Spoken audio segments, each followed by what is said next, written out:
that leadership being a very important aspect of the forum and addressing the security and intelligence issues around the world.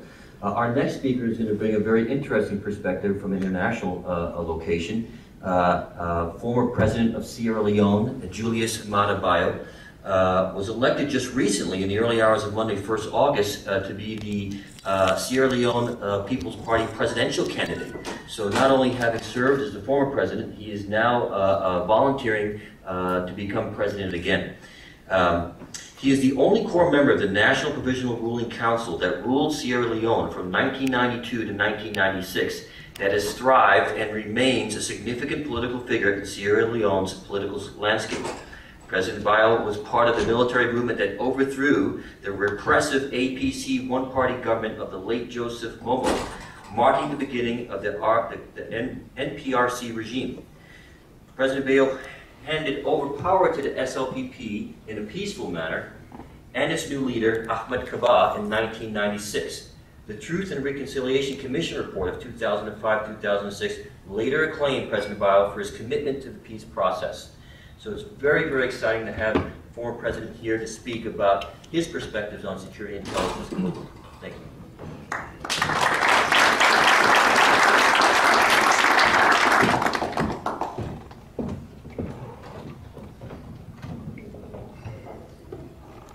Ladies and gentlemen, I want to thank the organizers of this particular conference and also GADA for giving us the opportunity to be here this morning. I come from a part of the world that still does not have light. The black area you saw, the dark area you saw, and I want to talk about how we can shed light on that part of the world, because we need to grow together if we should have universal security for us all. Yesterday, I made a case at the Global Realities Roundtable that because of its oil reserves and the quality and cost advantages over Middle Eastern oil, West Africa will increasingly become a geopolitically strategic region to especially the West. I stated, however, that the sub-region, that is sub-Saharan Africa, reputation for political instability and civil unrest would negate the prediction.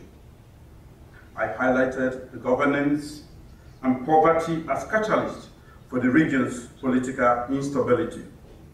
But I also offered some recommendations that could mitigate them and hereby enhance the attractiveness of West Africa crude oil to Western investors.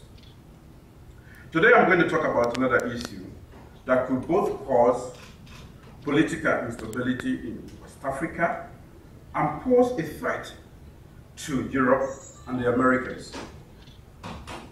It is the emergence of West Africa as a major transshipment point for narcotics, banned for Europe and the American markets, which is partially due to the fact that transporting drugs into US market through the usual channels have increased significantly because of United States relentless interdiction efforts along its coast. Simultaneously, the demand for drugs have fallen significantly in the US and risen in Europe, thus making the European markets relatively more attractive to drug cartels. And the problem we have with unemployment creates a reserve army of people ready to cooperate with the cartels for bribes. And this is creating serious problems.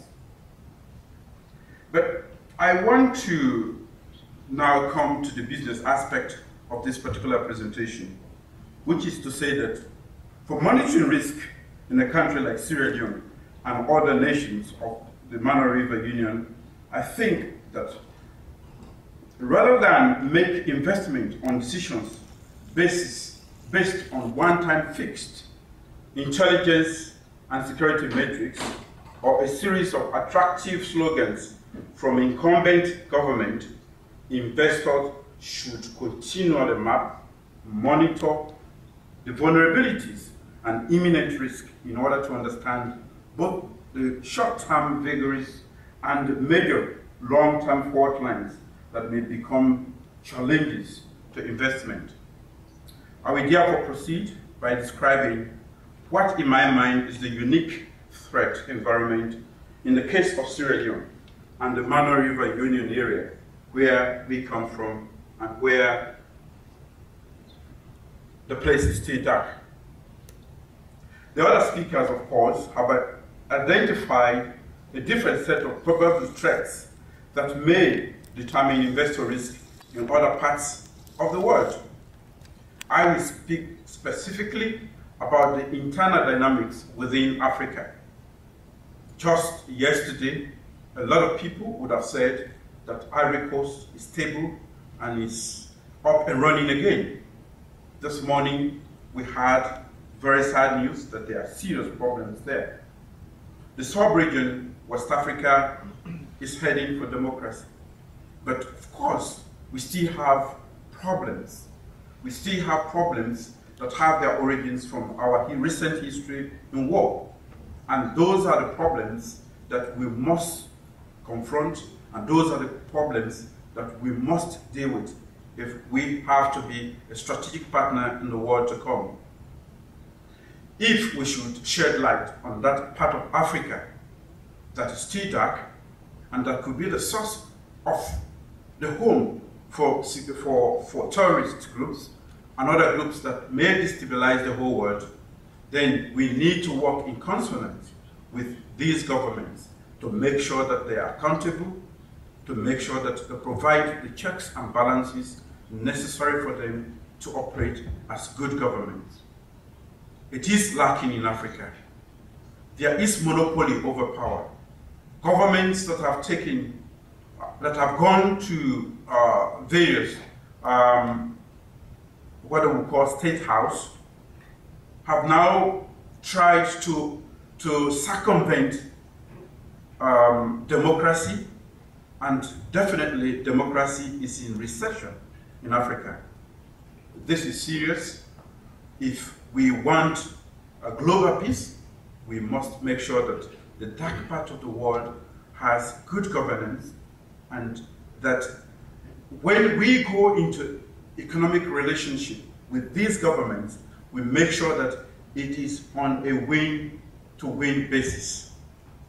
We want to appeal to corporations from the north that have relationship with our government to make sure that when they enter fiscal arrangements, especially, and agreements, either mining or for any other services or activities, it is done in such a way that it provides a win-win situation for everybody.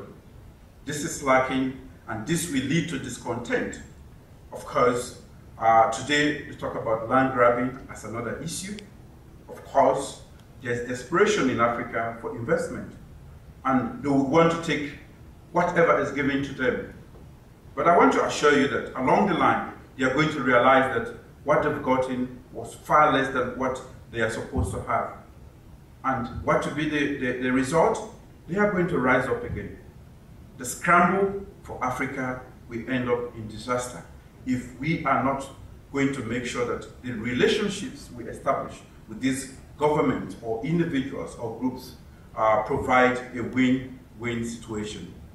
So today, most of my colleagues have talked about the world, but I have specifically zoomed in on West Africa as a potential strategic partner in the world because of our oil reserves, the quality of the oil that is there, the cost involved, the fact that our oil is light and therefore does not have high sulfur content, and we are going to be faced with a situation where a lot of money is going to come in, and if these monies are not properly applied to providing social services for our people, developing the human capital of our region, we will have problems.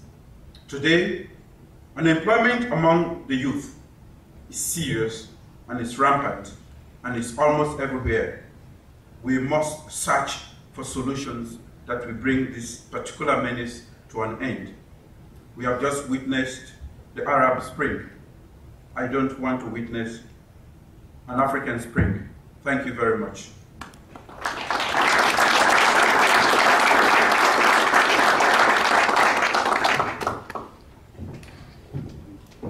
Thank you, Mr. President, and we do wish you the best of luck on the upcoming elections. Now transiting to the Caribbean.